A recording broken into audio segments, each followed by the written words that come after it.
नमस्कार, मी रंजना. होमकुक रंजना चॅनलवरती आपल्या सर्वांचं पुन्हा एकदा मनापासून स्वागत आहे. आपली आजची रेसिपी होणार आहे कोबी कांदा भजी. आपण जेवढ्या प्रमाणामध्ये कांदा घेणार आहे तेवढ्याच प्रमाणामध्ये आपण इथे कोबी घेणार आहे. एक नंबर भजी होतात. चला तर मग रेसिपीला सुरुवात करूया. इथे मीडियम साईजचे 3 कांदे आपण कापून घेतलेले आहेत उभ्या स्लाइस मध्ये, आणि मीठ लावून आपल्याला किती पिठाचे भजी करायचे त्या अंदाजाने आपण मीठ इथे घ्यायचं आहे. हे बघा, भरपूर सारे कांद्यामध्ये पाणी तयार होतं. एक 5 ते 10 मिनिटं फक्त आपल्याला एक कांदा कापून आणि मीठ लावून ठेवायचं आहे. आणि कोबी पण आपण तेवढीच घेतलेली आहे. ह्याला पण आपण थोडंसं मीठ लावून ठेवलेलं आहे. याच्यामध्ये पण पाणी तयार होतं. तर आता इथे आपल्याला पीठ कसं मळायचं आहे, याच्यामध्ये काय काय घालायचं आहे ते बघूया. इथे आपल्याला कांद्यामध्ये आपली कोबी घालून घ्यायची आहे. आपल्याला किती भजी बनवायची आहेत त्याप्रमाणे आपण इथे पिठाचा वापर करणार आहे. मोठा चमचा आहे. 3 चमचे मी इथे घेतलेला आहे चण्याचं पीठ. आता बाकी आपल्याला मसाले घ्यायचे आहेत. एक मोठा चमचा भरून मी इथे ओवा घेतलेला आहे. तो हातावर थोडासा असा चोळून आणि ह्याच्यामध्ये घालायचा आहे. इथे आपल्याला चिमटीभर घालायचं आहे हिंग. अर्धा टीस्पून आपण इथे घेणार आहे हळद. इथे तुम्ही मिरची पावडरचाही वापर करू शकता किंवा हिरवी मिरची वापरू शकता. तर मी इथे मिरची पावडर घेणार आहे. 1 टीस्पून मी धना जिरा पावडर घेतलेली आहे. इथे आपण सर्व मसाले टाकून घेतलेले आहेत. आपल्याला आता हे मिक्स करायचं आहे आणि मिक्स केल्यानंतर आपण याच्यामध्ये कांद्यात आणि आपल्या कोबीमध्ये मीठ घातलेलं आहे. तर थोडीशी चव घेऊन आणि आपण नंतर इथे मीठ घालायचं आहे. मसाले आपण आता याला सगळे व्यवस्थित लावून घेऊ.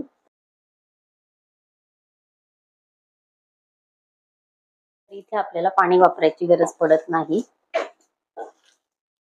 हे बघा, जेवढं आपण मिक्स करत जाऊ तेवढं आपलं हे बॅटर व्यवस्थित त्याला कन्सिस्टन्सी तयार होते. एक थेंबही आपण इथे पाणी घेतलेलं नाहीये.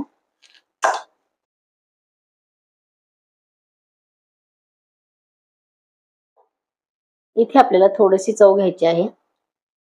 मिठाची गरज इथे पडत नाहीये, कारण आपण कांदा आणि कोबीमध्ये मीठ घातलेलं आहे. जर तुम्ही इथे पिठाचं प्रमाण जास्त घेत असाल तर थोडंफार तुम्हाला मीठ इथे लागू शकतं. अन्यथा आपलं मीठ या प्रमाणात एवढंच जर करायचं असेल तर मीठ आपलं बरोबर होतं. कारण मी एवढं असं मीठ म्हणजे अर्धा टीस्पून मीठ फक्त इथे मी घातलेलं होतं कोबीमध्ये आणि कांद्यामध्ये. हे व्यवस्थित आपलं मिक्स झालेलं आहे. 5 मिनिटं झालेली आहे. आपलं कांदा आणि आपण छान पीठ व्यवस्थित मिक्स करून ठेवलेलं आहे. आता इथे आपल्याला एक कढईमध्ये तेल गरम करायचं आहे. तेल आपलं गरम झालेलं आहे. हे पीठ आपल्या 10 मिनिट आपण व्यवस्थित बाजूला मिक्स करून ठेवलेलं होतं. आता आपण इथे आपल्याला आवडतील त्याप्रमाणे आपण लहान मोठे इथे भजी करून घ्यायचे. छोटी छोटी केली तर ते एकदम छान कुरकुरीत होतात. तरी सुद्धा तुम्ही तुमच्या आवडीप्रमाणे इथे करून घेऊ शकता.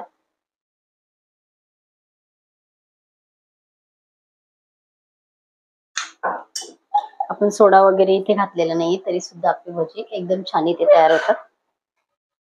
लगेच आपल्याला याला हलव करायची नाही. फक्त साईडला जर असतील तर असे कडा थोड्याशा फक्त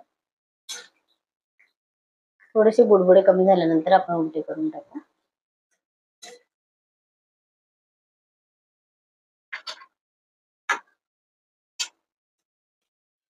कोबी आणि कांद्याची ही भजी अतिशय टेस्टी आणि छान कुरकुरीत होतात. हे बघा, खमंग भजी इथे तळून झालेली आहे.